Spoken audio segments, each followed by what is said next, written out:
Bienvenue dans ce nouvel épisode du Second Call, le podcast qui t'invite à prendre soin de toi, de ta spiritualité et à développer ta soif d'apprendre.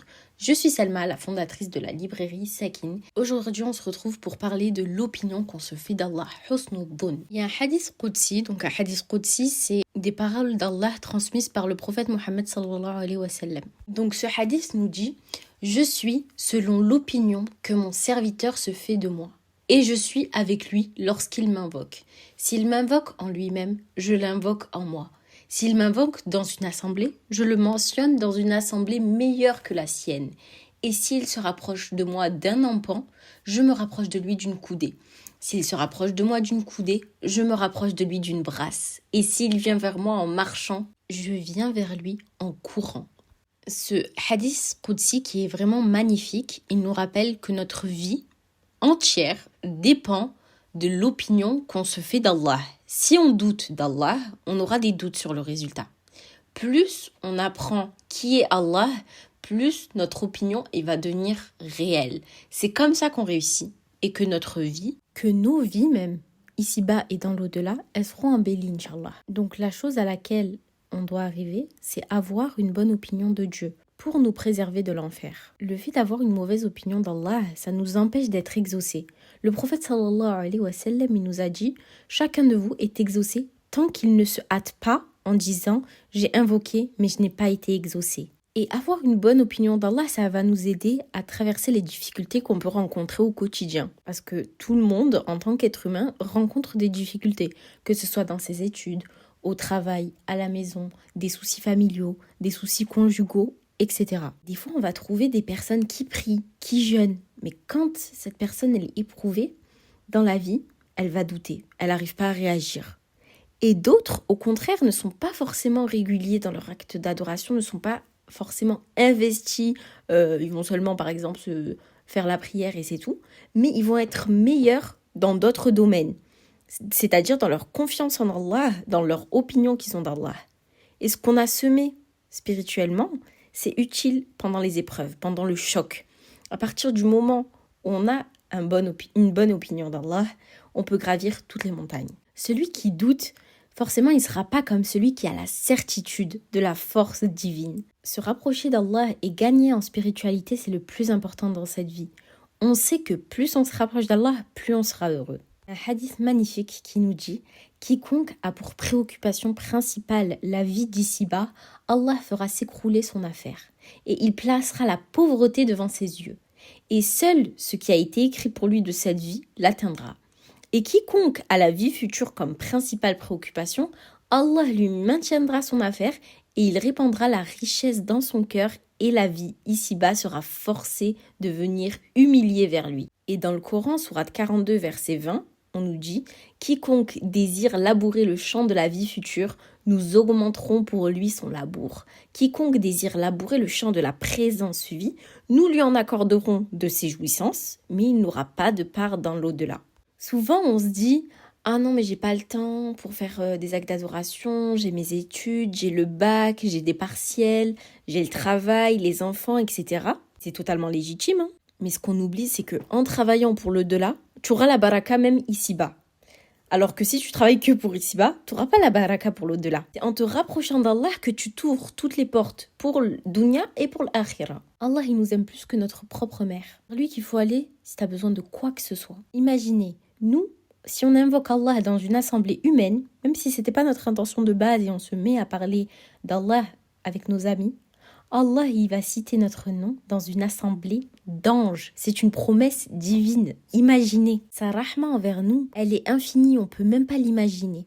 Donc, le fait d'avoir une bonne opinion d'Allah, le fait d'apprendre à le connaître, ça va nous permettre de réussir dans cette vie et dans l'autre. Au final, l'opinion qu'on a d'Allah, ça influence notre perception de l'existence, mais aussi les résultats qu'on va observer dans notre vie quotidienne et Inch'Allah fil akhira. Comme ça qu'on va trouver la paix et comprendre que même dans nos difficultés, il est auprès de nous et il sera là pour nous soutenir. Notre relation avec Allah, c'est pas juste une série d'actes d'adoration, de rites, etc. Ça va reposer profondément sur l'amour, l'espoir, la conviction qu'il est là pour nous. Allah, il nous a fait une promesse divine. Ud'ouni astajib lakum. Invoquez-moi, je vous exaucerai. Donc il faut qu'on soit convaincu qu'on aura toujours une réponse. Que ce qu'Allah il a prévu pour nous, c'est la meilleure chose qui puisse nous arriver. Si on voulait autre chose, il faut qu'on reste convaincu. Finalement, les épreuves, elles sont là pour nous tester. C'est une occasion pour nous de renouer avec Allah et de tester notre opinion qu'on a de lui. Donc au quotidien, on travaille notre relation avec Allah pour que, quand arrivent les moments de difficulté, on ait une base sur quoi se reposer. Les épreuves, du coup, elles sont là pour nous éduquer. Maintenant, on va voir comment on travaille cette opinion qu'on a d'Allah, cette confiance qu'on a en Allah. Déjà, ça va commencer par la base, c'est-à-dire les actes obligatoires. On va commencer par faire un bilan. Ça sert à rien de commencer par « ouais, je vais jeûner le jeudi, je vais faire ci, je vais faire ça ». Déjà, commence par la base. Tes 5 prières, t'en es où? Oui, on les fait, mais est-ce qu'on les fait bien? Est-ce qu'on les fait en mode concentré, je suis là, je suis présent, j'invoque Allah?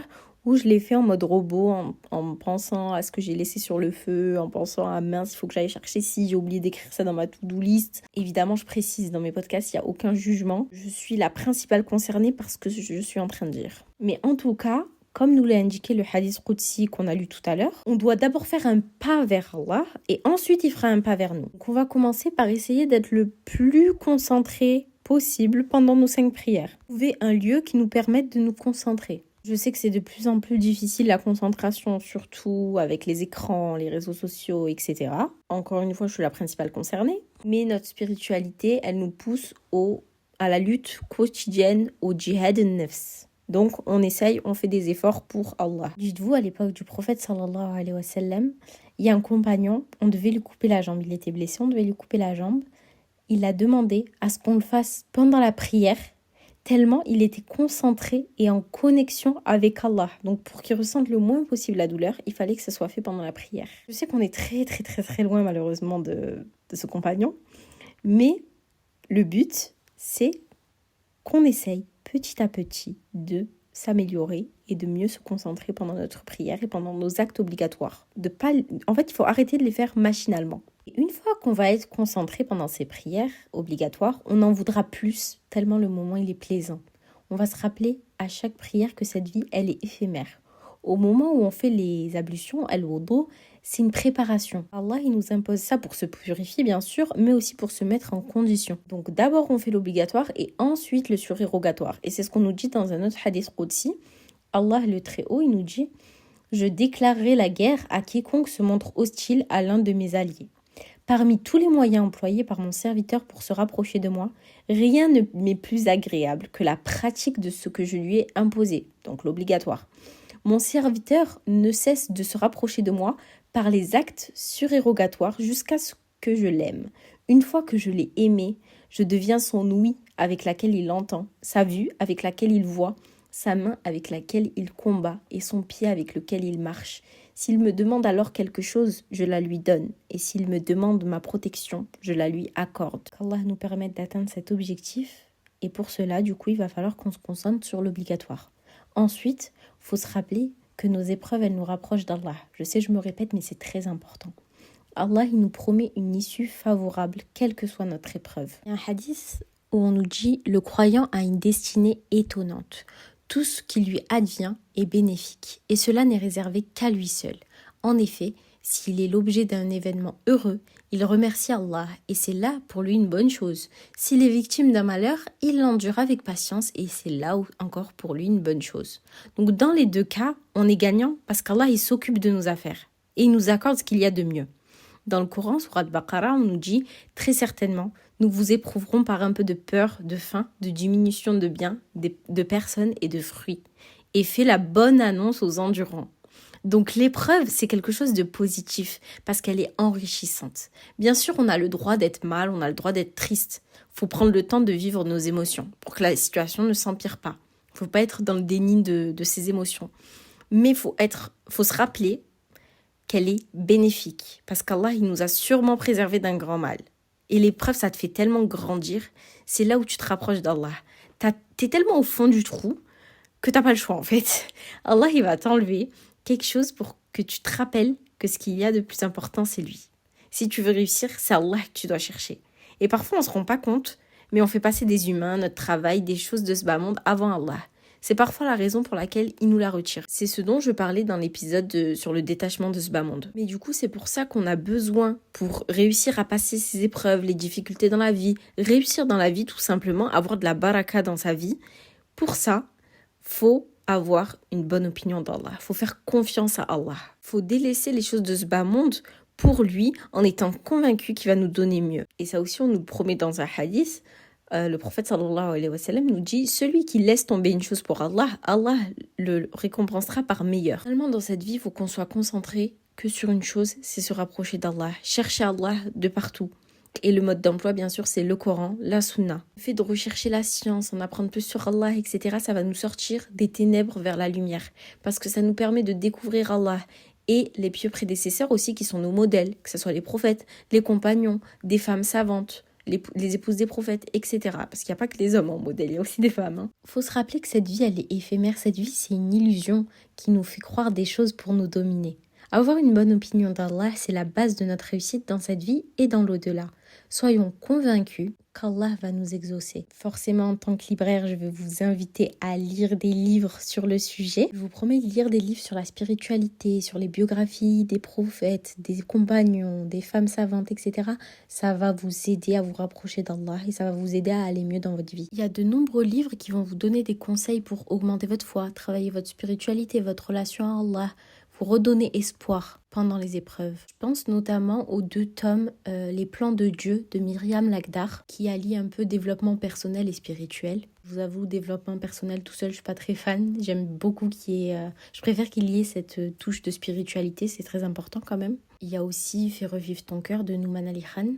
En fait, il y a toute une catégorie spiritualité sur le site, donc je vais vous mettre le lien en description si besoin. Si vous voulez bien évidemment d'autres suggestions, envoyez-moi un DM sur Instagram, TikTok, Librairie Sakine. De toute façon, tous les moyens de me contacter, ils sont aussi disponibles dans le lien de la description. J'espère que cet épisode t'a plu. Si c'est le cas, je t'invite à laisser 5 étoiles sur ta plateforme d'écoute, ça m'aiderait beaucoup à faire connaître le podcast et ma librairie. Merci d'avoir écouté cet épisode et on se dit à très vite pour un prochain épisode, Inch'Allah. Assalamu alaikum.